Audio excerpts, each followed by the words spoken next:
इस चीज़ को समझना बहुत ज़रूरी है कि जिस चीज़ को लोग वैल्यू करते हैं उसी काम के लिए वो जस्तजू करते हैं।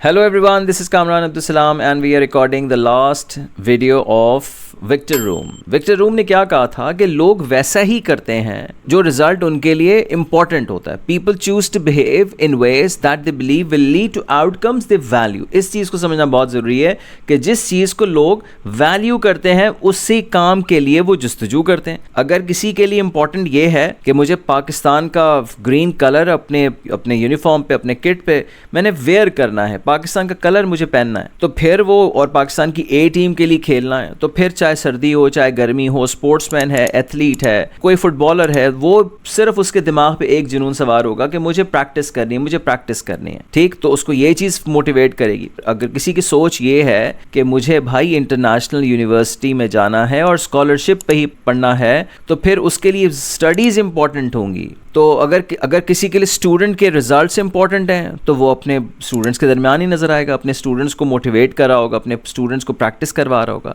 तो जिस इंसान के लिए जो भी काम इंपॉर्टेंट है, जिसको वो वैल्यू करता है, आपके लिए फिटनेस इंपॉर्टेंट है, अपना बॉडी बिल्डिंग इंपॉर्टेंट है, आपके लिए 6 पैक्स दिखाना इंपॉर्टेंट है, तो फिर आप डेफिनेटली 2-3 घंटे अपने जिम के अंदर गुजारेंगे। तो Victor Vroom believe that people choose to behave in ways they believe will lead to outcomes they value. और अगर आखिरी बात ये कि अगर किसी इंसान के लिए, किसी को ये पता है और उसकी नज़र हटती नहीं उस जगह से, किस जगह से, कि भाई नमाज पढ़ना बहुत ज़्यादा इम्पॉर्टेंट है क्योंकि हमसे एक दिन हिसाब किताब होगा, हमसे सवाल जवाब होगा, तो फिर उस बंदे को अगर, क्योंकि वो इस बात को इम्पोर्टेंस देता है, कनाडा की सर्दी भी उसको डिमोटिवेट नहीं कर सकती, उसको नींद नहीं आएगी, वो तो सुबह जल्दी से उठ के जाएगा नमाज़ पढ़ने, फजर की भी नमाज़ वो जमात के साथ ही पढ़ेगा अगर कोई नियर बाय मस्जिद अवेलेबल हो। तो आपको आई होप ये समझ में आ रही होगी। और इस विक्टर रूम की थ्योरी के लिए कुछ इंपॉर्टेंट पॉइंट्स हैं जिसको मोटिवेशन देना है आपने, उसको समझाना कुछ बहुत ज़्यादा ज़रूरी है कि देयर इज़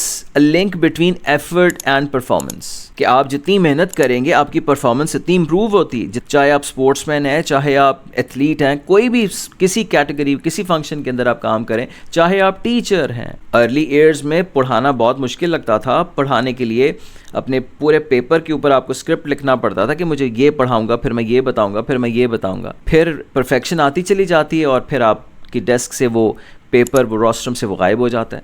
अच्छा, आपकी एफर्ट और परफॉर्मेंस का लिंक है, राइट? अच्छा, दूसरी बात ये है, higher the performance higher the reward.